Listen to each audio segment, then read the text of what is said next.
lot of hydropower, a lot of geothermal power. We have a lot of course. Presiden Prabowo Subianto mengungkap rencana Indonesia untuk mengembangkan reaktor nuklir sendiri.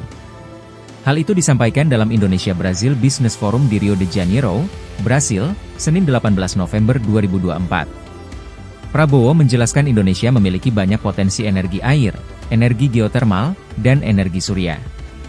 Ia pun optimis untuk mengembangkan sektor energi di masa depan. Kami berencana untuk merancang dan memproduksi reaktor nuklir kami sendiri, sehingga kami juga bisa bekerja sama dengan industri Brasil, kata Prabowo dalam siaran YouTube Sekretariat Presiden.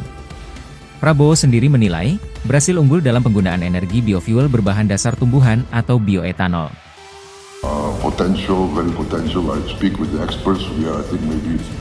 Download Tribun X sekarang, menghadirkan lokal menjadi Indonesia.